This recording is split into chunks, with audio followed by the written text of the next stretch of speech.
जय श्री स्वामीनारायण। कक्षा 7 विषय हिंदी, विषयांक इकाई 6 मालवजी फौजदार। तो बच्चों, आज हम इकाई 6 मालवजी फौजदार का अभ्यास करेंगे। तो चलो अभ्यास करें। विद्यार्थी मित्रों, यह एक एकांकी है जिसमें शिवाजी और मालवजी की बहादुरी की बात है। शिवाजी का शयन कक्ष। जब शिवाजी अपने कमरे में पलंग पर सो रहे थे, तभी एक लड़का हाथ में नंगी तलवार खुली तलवार लेकर उनकी हत्या करने तत्पर हैं, तैयार हैं। शिवाजी नींद में भयानक स्वप्न देखकर अचानक नींद से उठ जाते हैं और वह सामने खड़े बालक को देखते हैं और उससे पूछते हैं कि तुम कौन हो वत्स। तब बालक कहता है, मेरा नाम मालवजी है। तब शिवाजी उससे कहते हैं कि मालवजी, जानते हो कि इस अपराध के लिए तुम्हें क्या दंड भोगना होगा। तब मालवजी कहते हैं कि हाँ, मृत्यु। तब शिवाजी कहते हैं कि मृत्यु दंड पाने से पहले तुमको मुझे एक बात बतानी होगी। तब मालवजी कहते हैं, वह क्या। तब शिवाजी कहते हैं, तुम्हारी बातों और चाल ढाल से जान पड़ता है कि तुम वीर पुत्र हो और सत्यवादी हो। इससे मुझे आशा है कि तुम झूठ नहीं बोलोगे। और तब मालवजी कहते हैं कि जो बात सत्य है उसे मैं अवश्य बता दूंगा, इसमें छिपाने की क्या बात है। तब मालवजी कहते हैं कि युवक, मुझे मारकर क्या मराठा साम्राज्य के मालिक बनना चाहते थे। तब मालवजी कहते हैं कि नहीं। और शिवाजी कहते हैं कि क्या मैंने तुम्हें कोई हानि पहुंचाने की चेष्टा की थी, कोई भूल की थी, और क्या मैंने कभी राष्ट्र की प्रतिष्ठा पर धब्बा लगाया है, कलंक लगाया है। तब मालवजी कहते हैं कि महाराज, यह सब कुछ नहीं है।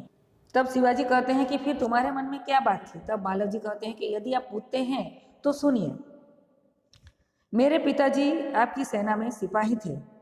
उन्होंने देश की रक्षा के लिए अपने प्राण न्यौछावर कर दिए और वहाँ शहीद हो गए। आज उनको मरे हुए 2 वर्ष हो गए।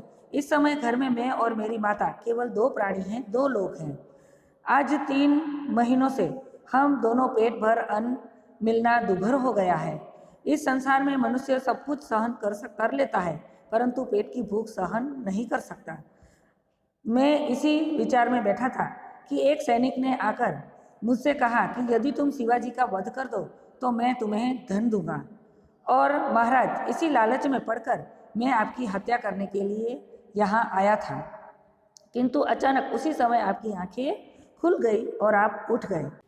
तब शिवाजी कहते हैं कि जब तुम्हें इतना कष्ट था तब तुम मेरे पास क्यों नहीं आए, तुम्हें मेरे पास आना था। तब मालवजी कहते हैं कि मेरे आने की क्या आवश्यकता थी। जिस वीर सैनिक ने देश की रक्षा के लिए अपने प्राण गंवा दिए, उसके परिवार के पालन पोषण की चिंता करना तो आपका ही कर्तव्य था, आपका ही फर्ज था। तब शिवाजी गुस्से होकर, तानाजी, इस बालक को ले जाकर जेल खाने में बंद कर दो और कल इसे मृत्युदंड दिया जाएगा। तब मालवजी कहते हैं कि मृत्युदंड पाने से पहले एक बात की भीख मांगता हूँ। तब शिवाजी कहते हैं कि वह क्या बात है। तो मालवजी कहते हैं कि मरने से पहले मैं अपनी पूजनीय माता का एक बार दर्शन करना चाहता हूँ, उनसे मिलना चाहता हूँ। तब शिवाजी कहते हैं कि यदि तुम अपनी माता के दर्शन करके न लौटे तो। तब मालवजी कहते हैं कि मैं वीर पुत्र हूँ, झूठ बोलकर मृत्यु से बचना चाहता, प्रतिज्ञा करता हूँ कि मैं माता के दर्शन करके अवश्य जल्दी लौट आऊँगा, आ जाऊँगा। बालक अपनी माँ से मिलने घर जाता है। यहाँ शिवाजी इस वीर बालक को देखकर बहुत खुश हैं, प्रसन्न हैं, और वहाँ कहते हैं कि ओह, इस बालक में वीरता कूट कूट कर भरी है। यह बालक बहुत ही वीर और निडर है, साथ ही यह अपनी माता का भक्त भी है। ऐसे ही बालक अपने माता पिता की लाज रखते हैं। तानाजी, तुम्हारी क्या राय है। तब तानाजी कहते हैं कि महाराज, आप क्या कहते हैं, मैं तो इसकी वीरता और साहस पर मुग्ध हूँ, उस पर न्यौछावर हूँ। तानाजी, जानते हो मैं इस बालक के साथ क्या व्यवहार करूँगा। तब तानाजी कहते हैं कि नहीं महाराज। तब शिवाजी कहते हैं कि मैं इसकी परीक्षा लेने के पश्चात इसे मृत्युदंड से मुक्त करके अपनी सेना में भर्ती करूँगा। मेरा विश्वास है कि मातृभूमि की सेवा में यह बालक कोई कसर नहीं रखेगा। तब तानाजी कहते हैं कि घातक के साथ इतनी दया, धन्य है आप महाराज। तब शिवाजी कहते हैं, तानाजी, मारने वाले से बचाने वाले में अधिक शक्ति होती है और आज तुमने हमारी जान बचाई, इसलिए मैं तुम्हारा आभारी रहूँगा। तब तानाजी कहते हैं कि महाराज, आप यहाँ क्या कहते हैं, मैं तो आपका दास हूँ। स्वामी की रक्षा करना दास का कर्तव्य है, इसमें आभारी होने की क्या बात है, तो मेरा फर्ज था। तब मालवजी कहते हैं कि तानाजी, तुम धन्य हो, तुम्हारे ही जैसे सेना नायकों पर भारत माता गर्व करती है। तब शिवाजी कहते हैं कि तानाजी, अच्छा थोड़ी देर विश्राम करो। तानाजी कहते हैं, जो आज्ञा महाराज। दोपहर का समय शिवाजी तानाजी से कहते हैं कि तानाजी, न जाने क्यों मेरे हृदय में उस बालक के प्रति अगाध अपार प्रेम उमड़ रहा है, और जब से वह मेरे सामने से गया है तब से मैं उसी के बारे में सोच रहा हूँ।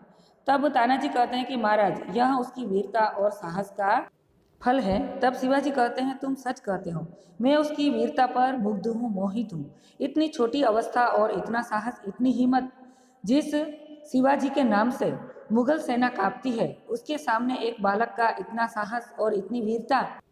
तब तानाजी कहते हैं कि इसमें भी क्या कोई संदेह है। उसी वक्त एक दरबान प्रवेश करता है और कहता है कि महाराज, एक बालक आपसे मिलना चाहता है। तब शिवाजी कहते हैं, उसे बुला लाओ। दरबान के साथ मालव जी का प्रवेश होता है। मालव जी कहते हैं कि महाराज, आपका अपराधी मृत्युदंड पाने के लिए प्रस्तुत है, उपस्थित हैं। तब शिवाजी कहते हैं कि वीरपुत्र, तुम इतनी जल्दी कैसे आ गए, इतनी शीघ्र कैसे आ गए। तब मालव जी कहते हैं कि महाराज, आपसे विदा होकर मैं घर पहुंचा। तब माता बड़ी देर से मेरी प्रतीक्षा कर रही थी, मेरा इंतजार कर रही थी। देखते ही उसने मुझे छाती से लगा लिया। उस समय मैंने सोचा कि मैं उससे सारा भेद, सारी बात कह दूं, परंतु मेरी हिम्मत न पड़ी। अब मैं आपकी सेवा में उपस्थित हूँ, आप जो चाहें कर सकते हैं, परंतु मरने से पहले मैं एक बात और मांगता हूँ। तब शिवाजी कहते हैं कि कहो, वहाँ कौन सी बात है। तब मालव जी कहते हैं कि मेरी माँ की देखरेख का समस्त भार आप अपने ऊपर ले लीजिए। तब शिवाजी कहते हैं कि वीर पुत्र, तुम सचमुच क्षत्रिय पुत्र हो, निडर हो। और शिवाजी वीरों का आदर करता है, उनकी हत्या नहीं करता। अब तक मैं तुम्हारी परीक्षा ले रहा था। वत्स, वत्स यानी पुत्र। पुत्र, तुम मेरी परीक्षा में सफल हुए, मैं तुम्हारा अपराध क्षमा करता हूँ। तब मालव जी कहते हैं कि आप धन्य हैं। तब शिवाजी कहते हैं कि वीर पुत्र, जिस प्रकार तुम अपनी माता के दुख से दुखी होकर व्याकुल हो रहे हो, चिंतित हो रहे हो, उसी प्रकार मैं भी दुखी हूँ।